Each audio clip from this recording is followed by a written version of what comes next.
Well, there was a reason why Wilson Jr. was darker than Wilson Sr. They weren't related.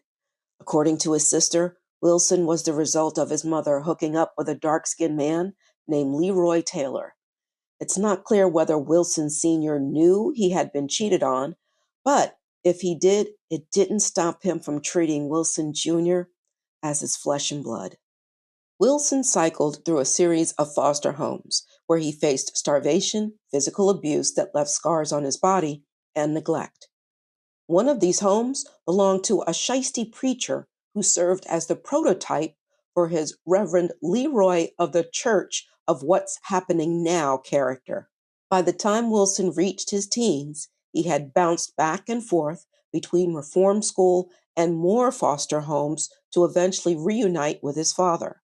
But after witnessing a violent scene between his father and uncle, Wilson made the decision to leave Jersey City for good. His chance came in 1950 when he was 16 years old. Wilson and his nephew, who was a year older than him, decided to visit an Air Force recruitment office.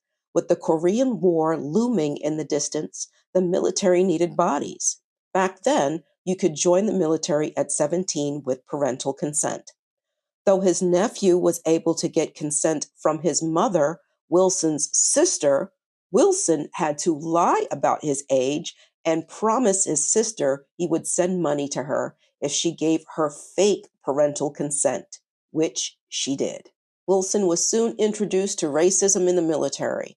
Once he successfully graduated boot camp, Airman Wilson was stationed at Hamilton Air Force Base in San Rafael, California, where he was greeted with the N-word and told that if he stepped out of line once, he'd wind up in the guardhouse. After some coaching, Wilson became an excellent clerk typist, and he quickly advanced to corporal.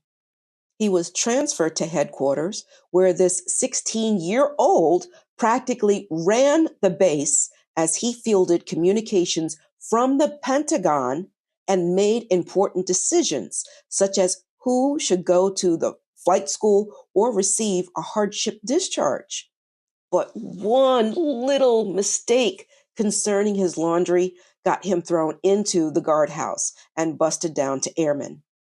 After that, Wilson decided not to make the Air Force a career, and he wanted off the base. He pestered his supervisor for a transfer, who didn't want to let him go, but Wilson got his way, and he was transferred to Anderson Air Force Base in Guam.